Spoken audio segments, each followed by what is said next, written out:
Hello बच्चों, I am Amit Bijarniya, your physics teacher at competition. जो last वाला वीडियो मैंने जोसा के लिए बनाया था उसमें मैंने आपको एग्जैक्टली टाइमलाइन समझाई थी कि यार किस तारीख को कैसे कैसे कौन सी चीज़ें होंगी। उसी कमेंट बॉक्स के अंदर बच्चों ने कहा कि सर हमें ये सीट एक्सेप्टेंस वाला जो प्रोसेस है ये थोड़ा कम समझ में आया और ये बहुत ऑफ कोर्स इंपॉर्टेंट स्टेप है, तो सर ये समझा दीजिए। बड़ा बिल्कुल ये वाला जो वीडियो है इसमें हम सीट एक्सेप्टेंस, फ्रीज, फ्लोट और स्लाइड इसको हल्का सा समझेंगे। हालांकि इससे पहले आता है हमारा रजिस्ट्रेशन, हमारा लॉगिन और सारे चॉइसेस को फिल करना, क्योंकि ये जो सारा का सारा प्रोसेस है ये तो टेंटेटिवली शायद 27 अक्टूबर से स्टार्ट होगा, लेकिन आपकी जो चॉइसेस फिलिंग है वो शायद 16 अक्टूबर से स्टार्ट हो जाएंगी। तो 16 अक्टूबर से जैसे ही चॉइसेस फिल होना स्टार्ट होंगी हम एक वीडियो के थ्रू पूरा ढंग से इस बात को समझाएंगे कि आपको चॉइसेस किस तरह से फिल कर सकते हैं। चॉइसेस कौन सी ऊपर नीचे बढ़नी हो तो आपको बढ़नी है, लेकिन एग्जैक्टली किस तरह से प्रोसेस करना है आपको एक वीडियो के थ्रू समझा देंगे। ये वाला वीडियो तो मैंने जानबूझ के इसलिए बनाया कि बहुत सारे बच्चे पैनिक मोड में थे कि सर एग्जैक्टली कैसे ये प्रोसेस होता है सीट एक्सेप्टेंस का। और मुझे भी ये बात याद आ रही कि हर साल ना कोई बच्चा ऐसा होता है जो सीट एक्सेप्टेंस वाली बात को ढंग से नहीं समझ पाता है, इस कारण से उसे कॉलेज नहीं मिलती है ना। तो मैं पहले ही इस बात बता दूं कि बहुत सारे बच्चे कन्फ्यूज रहते हैं, तो आराम से इत्मीनान से इस पूरी बात को सुनना। सबसे पहली बात, जैसे आप 16 अक्टूबर को पोर्टल खुलेगा जोसा का, वैसे आप चॉइसेस फिलिंग जो है वो स्टार्ट कर सकते हैं। Choices filling of course most preferred college and branch सबसे ऊपर होगी, least preferred college and branch सबसे नीचे होगी, और डिसेंडिंग ऑर्डर के अंदर आपको उसको सेट करना है।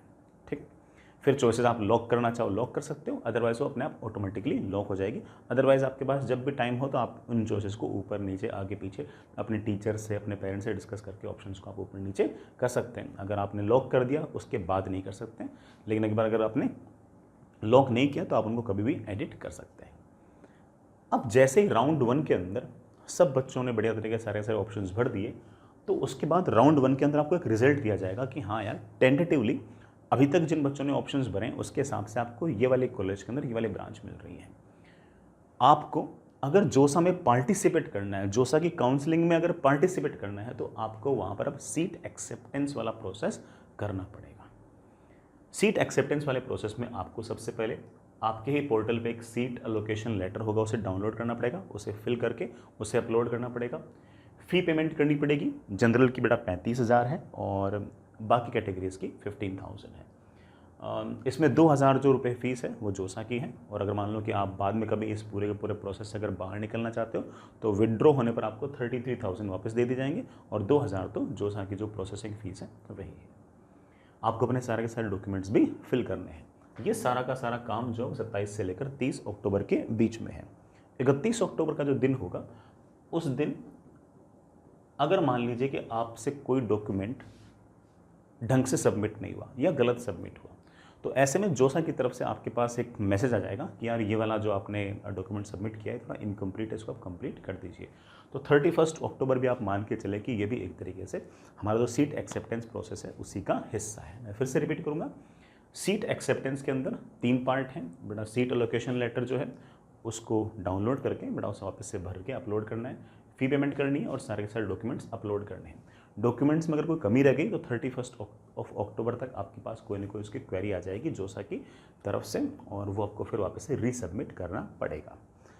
अब बच्चों को कन्फ्यूजन रहता है कि सर मेरे मन मुताबिक अगर ब्रांच नहीं मिली तो भी क्या सर मुझे सीट एक्सेप्टेंस फीस भरनी है क्या, तो भी क्या सर मुझे सारे के सारे इस प्रोसेस से गुजरना है क्या? हाँ बिल्कुल। अगर आपको जोसा की काउंसलिंग करनी है, जोसा की काउंसलिंग में अगर आपको कंटिन्यू करना है, तो आपको ये सीट एक्सेप्टेंस फीस तो भरनी ही पड़ेगी अगर आपको राउंड 1 के अंदर कुछ ना कुछ मिलता है तो। मैं एक एग्जांपल लेता हूँ। लेट्स से आपने 5वें नंबर का ऑप्शन भरा कि आईआईटी बॉम्बे के अंदर इलेक्ट्रिकल, आपने 6ठा ऑप्शन भरा लेट्स से आईआईटी दिल्ली के अंदर इलेक्ट्रिकल, आपने 7वां ऑप्शन भरा लेट्स से आईआईटी बॉम्बे के अंदर मैकेनिकल, और 8वां ऑप्शन आपने भरा लेट से बेटा आईआईटी दिल्ली के अंदर मैकेनिकल, आपने 9वां ऑप्शन भरा लेट से आईआईटी मद्रास के अंदर सीएस, और 10वां ऑप्शन आपने भर दिया लेट से आईआईटी बॉम्बे के अंदर सिविल। लेट से आपने ऐसा ऑप्शन भर दिया। और आपके रैंक के हिसाब से आपको राउंड 1 के अंदर उन्होंने दिखा दिया कि देखो भाई हम आपको IIT बॉम्बे के अंदर सिविल दे पा रहे हैं, ठीक है। जैसे राउंड 1 में IIT बॉम्बे में आपको सिविल उन्होंने दिखा दिया, तो अब आपको क्या करना है, अब आपको सीट एक्सेप्टेंस वाला प्रोसेस करना है। 27 अक्टूबर से फीस जमा करानी है, ये वाला जो लेटर है ये अपलोड करना है, अपने बाकी सारे डॉक्यूमेंट्स अपलोड करने हैं और चेक करना है कि कहीं उनकी तरफ से, जोसा की तरफ से कोई मैसेज तो नहीं है कि आपका ये डॉक्यूमेंट इनकम्प्लीट है। अगर मैसेज आता है तो उस डॉक्यूमेंट को कंप्लीट कर दें, ठीक है। अब बच्चा मन ही मन सोच रहा है कि सर मुझे IIT बॉम्बे में सिविल नहीं चाहिए, मुझे तो ऊपर वाले चाहिए, फिर भी क्या मुझे सारा सारा काम करना है? बिल्कुल ये ना सोचें आप कि सर मुझे तो है ना ऊपर वाले चाहिए, मैं तो राउंड 2 में जाऊंगा, राउंड 2 में जाऊंगा तो राउंड 1 के अंदर सीट एक्सेप्टेंस क्यों करूं?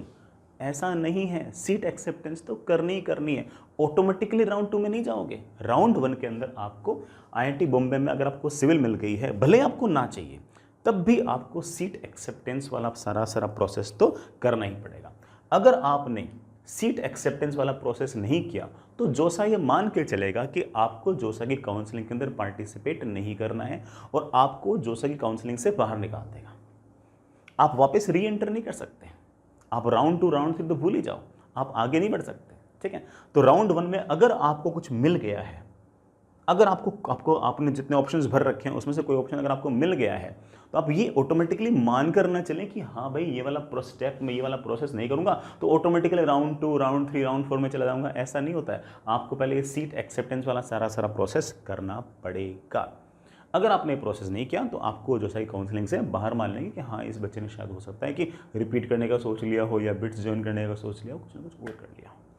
तो आपको भले ही ये वाली ब्रांच से ऊपर वाली ब्रांच में आपकी इच्छा हो, बट ये सारा का सारा प्रोसेस आपको करना है। I hope you get the point. अगर मान लीजिए अब ये सारा प्रोसेस कर दिया, इसके बाद आएंगे आपके पास 3 ऑप्शन। ये जैसे सारा का सारा सीट एक्सेप्टेंस का काम हो गया, सीट एक्सेप्टेंस के टाइम आपसे पूछेंगे कि do you want to freeze it, float it और स्लाइड इट। फ्रीज इट का मतलब तो ये हो गया कि देखो भाई मैं तो बचपन से ही IIT बॉम्बे के अंदर सिविल में ही पढ़ना चाह रहा था, मुझे तो IIT बॉम्बे में सिविल दे दो, मुझे तो कोई राउंड 2 राउंड 3 राउंड 4 में इंटरेस्ट ही नहीं है, मुझे तो राउंड 1 में IIT बॉम्बे में सिविल मिल गया और मैं तो यहीं अपनी अगले 4 साल की जिंदगी बिताऊंगा। ये तो हो गया फ्रीज का मतलब कि आई एक्सेप्टेड, बस डन, मुझे राउंड 2 राउंड 3 में कोई इंटरेस्ट ही नहीं है। ये तो हो गया फ्रीज का मतलब।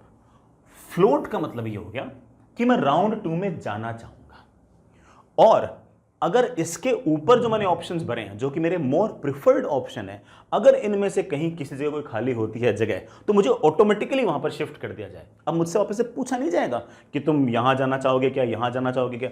अगर मैंने फ्लोट वाला ऑप्शन टिक कर दिया, इस बात का सीधा सीधा अर्थ यह है कि जो भी आपके ऊपर के 9 जो ऑप्शन है, ऊपर के जो 9 ऑप्शन है, उनमें से अगर कहीं भी कोई जगह खाली मिलेगी तो मुझे ऑटोमेटिकली शिफ्ट कर दिया जाएगा, मुझसे बार बार पूछा नहीं जाएगा। फ्लोट का मतलब ये हुआ। तो जैसे बेटा राउंड 1 में आपने फ्लोट लिख दिया तो इसका मतलब राउंड 2 के अंदर आपको ऑटोमेटिकली भेज दिया गया और जैसे ही ऊपर के 9 में कोई भी अगर ऑप्शन खाली हुआ तो आपको डायरेक्ट शिफ्ट कर दिया जाएगा। It means float. Next is slide. Slide का मतलब ये हुआ कि यार बॉम्बे जच रही है अपन को, ऊपर वाले जितने भी ऑप्शन हैं उनमें अगर बॉम्बे में कोई सीट खाली होती है, नीचे वाले नहीं ऊपर वाले में अगर कोई बॉम्बे में सीट खाली होती है तो मुझे ऑटोमेटिकली वहीं पर शिफ्ट कर दो, मुझे ऑटोमेटिकली वहीं शिफ्ट कर दो। यही बेटा कहीं ना कहीं पहले पर तुमने IIT बॉम्बे में CSE बार रखा होगा, मुझे ऑटोमेटिकली वहीं शिफ्ट कर दो। मतलब स्लाइड के अंदर आपको ऊपर के जितने भी ऑप्शन हैं उनके अंदर कहां शिफ्ट करेंगे, उसी कॉलेज के अंदर। फ्लोट के अंदर कहां शिफ्ट करेंगे, ऊपर के 9 ऑप्शन में कहीं भी जहां भी आपको मामला सेट बैठता हो। अब इसमें बच्चों को एक कंफ्यूजन और होता है कि सर अगर मैंने फ्लोट और स्लाइड कर दिया और फ्रीज नहीं किया तो कहीं ऐसा तो नहीं कि मेरे से IIT बॉम्बे सिविल छूट जाए और मुझे 11 ऑप्शन दे दे। नीचे नहीं आओगे, राउंड 1 से राउंड 2 में 3 में 4 में 5 में 6 में कहीं चले जाओ, इस ऑप्शन से नीचे नहीं आओगे, सिर्फ और सिर्फ ऊपर ही जाओगे। आई होप मैंने आपके सारे कंफ्यूजन दूर कर दिए। ऊपर ही जाने का ऑप्शन है, फ्लोट और स्लाइड करने से आप नीचे नहीं आ सकते, ऊपर जा सकते हो। फ्लोट करने में आप इसके ऊपर के किसी भी ऑप्शन में जा सकते हो और स्लाइड करने में आप इसके ऊपर के आपको जो कॉलेज मिली है उस कॉलेज का अगर कोई ऑप्शन हुआ और वो खाली हुआ, वो वहां पर सीट खाली हुई तो आपको वो दे दी जाएगी। I hope you get the point. तो जैसे ही आपको राउंड 1 के रिजल्ट के बाद अगर कोई ऑप्शन दिखे ऑप्शन दिखे कि हाँ भाई मुझे ऑप्शन मिला है, तो आपको सीट एक्सेप्टेंस करनी है। ये मत मान के चलना कि ऑटोमेटिकली राउंड 2 पे चला जाऊंगा, ये वाली बेवकूफ़ी मत करना, बहुत सारे बच्चे कर लेते हैं।